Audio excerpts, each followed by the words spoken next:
देख रहे हैं सी न्यूज भारत और मैं हूं आपके साथ कांक्षा यादव। वक्त हो चुका है न्यूज आवर का। रुक करेंगे इस वक्त की खास खबर की तरफ, जहां खबर बलिया से है, जहां यूपी के पूर्व सीएम जगदंबिका पाल बीजेपी के प्रबुद्ध वर्ग सम्मेलन में शिरकत करने पहुंचे। उन्होंने सम्मेलन को संबोधित करते हुए विपक्षी पार्टियों सपा, बसपा और कांग्रेस पर जमकर निशाना साधा। वहीं पूर्व सीएम जगदंबिका पाल ने कहा कि सपा, बसपा और कांग्रेस जातिवाद पर चुनाव लड़ना चाहती है, जबकि भाजपा विकास, कार्यनीतियों और मुद्दों पर चुनाव लड़ रही है। उन्होंने कहा कि कांग्रेस को देश के सभी राज्यों में नकारा जा चुका है, जबकि भाजपा देश के विकास और जनता की सेवा के लिए जुटी हुई है। उन्होंने कहा कि बाहुबलियों को पार्टी से निकालने का दम भरने वाली बसपा बाहुबलियों के दम पर ही सत्ता पर काबिज होती रही है। उन्होंने कहा कि बसपा मुख्तार अंसारी को निकालने के दम भर रही है, लेकिन मुख्तार के भाई अफजाल बीएसपी सांसद हैं। उन्होंने कहा कि अखिलेश यादव के शासनकाल में यूपीपीएससी में एक ही समाज के लोगों की नियुक्तियां हुई थी। उन्होंने चुनौती देते हुए कहा कि यूपी में सपा और बसपा 4-4 बार शासन कर चुकी है, लेकिन अपने कार्यक्रमों और जन मुद्दों पर चुनाव नहीं लड़ रही है। उन्होंने कहा कि यदि योगी आदित्यनाथ की अगुवाई में 2022 में यूपी में प्रचंड बहुमत से बीजेपी सरकार बनाएगी। तो एक सवाल कि जिस तरीके से गुजरात या फिर उत्तराखंड में देखा गया कि लगातार वहाँ के मुख्यमंत्री चेंज किए गए, चुनाव आने वाला है, तो क्या उत्तर प्रदेश में भी चुनाव के पहले कुछ ऐसा हो सकता है? नहीं, अभी तो आप इस तरीके उत्तर प्रदेश में योगी आदित्यनाथ के नेतृत्व में चुनाव लड़ेंगे, ये बात मीडिया लोगों ने उठाई थी आज के कुछ महीनों पहले। आकर के जेपी नड्डा जी ने साफ कर दिया। प्रधानमंत्री मोदी जी वाराणसी के दौरे पे आए थे, जिस तरह से तारीफ़ किया। अमित शाह जी आए थे। तो आज योगी आदित्यनाथ जी जैसा चरित्रवान, ईमानदार, कर्मयोगी, मैं कह रहा हूँ, मैं एक सवाल पूछ रहा हूँ, विपक्ष का काम है सड़क पे आना, विपक्ष का काम है संघर्ष करना। अगर हम विपक्ष में रहेंगे तो जनता की आवाज़ उठाएंगे। तो जब 2 साल कोविड रहा, जिस समय योगी आदित्यनाथ को कोविड होने के बावजूद वो जिले जिले के अस्पतालों में घूम रहे थे, उस समय अखिलेश यादव जी कहाँ थे? उस समय मायावती जी कहाँ थी? केवल ट्वीट कर रही थी।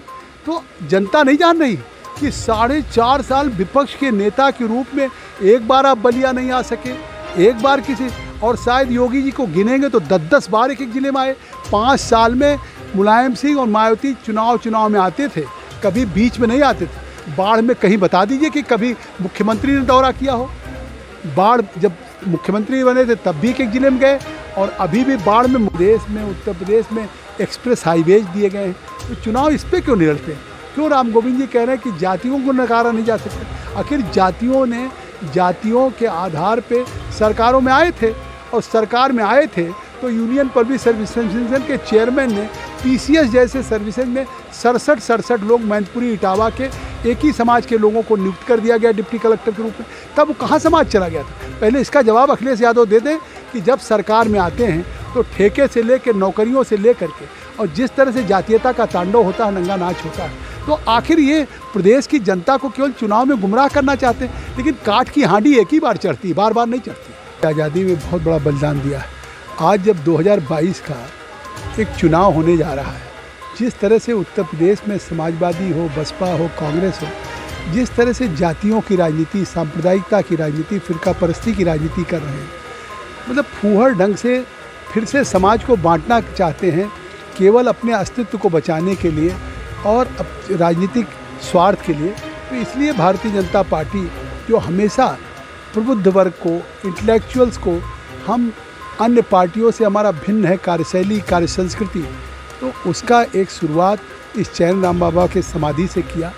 हमने अपनी उन प्रदेश की, केंद्र की योजनाओं को, जो मोदी जी के सबका साथ सबका विकास, या आज उत्तर प्रदेश में पिछले 4.5 वर्षों में योगी आदित्यनाथ जी के नेतृत्व में उत्तर प्रदेश ने किस तरह से तमाम चीज़ों में, ईज ऑफ डूइंग बिजनेस हो, निवेश के मामले में हो, या इकोनॉमी के मामले में हो, बजट के मामले में हो, किसानों को स्वावलंबी बनाने में, उनकी आय को दुगना करने के हो, स्वच्छ भारत में सभी को टॉयलेट मुहैया कराने की बात हो, सबको आवास देने की बात हो, इन सारी योजनाओं में जिस तरह से आज उत्तर प्रदेश में आज़ादी के बाद पहली बार काम हुआ, ये प्रबुद्ध वर्ग में हम लोग इसकी चर्चा, इससे साफ हो गया कि जहां हम 2022 का चुनाव सुशासन पर लड़ना चाहते हैं, कार्यक्रमों पर लड़ना चाहते हैं, हम जनता की योजनाओं पर लड़ना चाहते हैं, वहीं आज समाजवादी हो, बसपा हो, कांग्रेस हो, ये जातीयता के आधार पर लड़ना चाहते हैं। सरकार में रहने का मौका तो इनको भी मिला।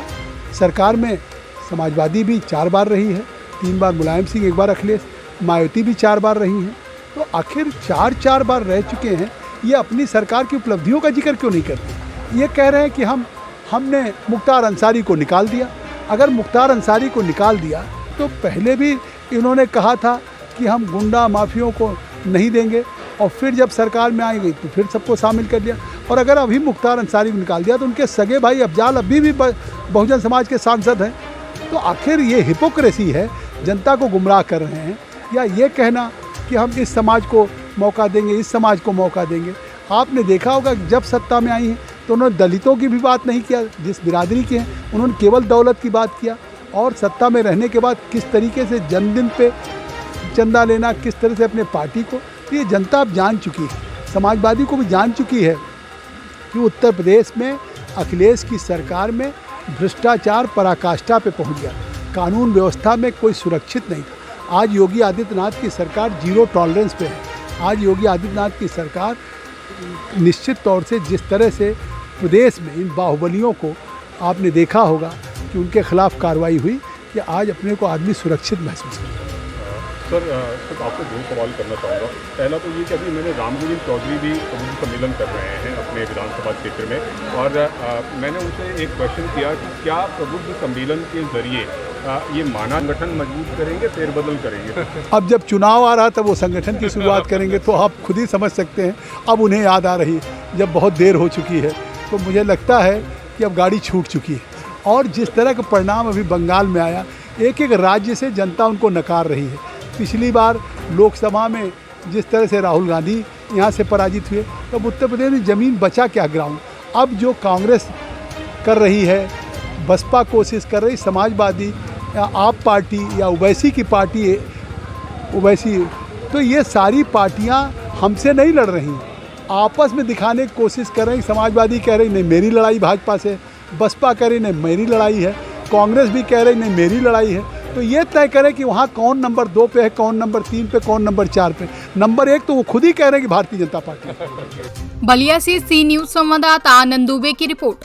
फिलहाल के लिए इतना ही। देश और दुनिया की बड़ी खबरों के लिए बने रहे सी न्यूज भारत के साथ।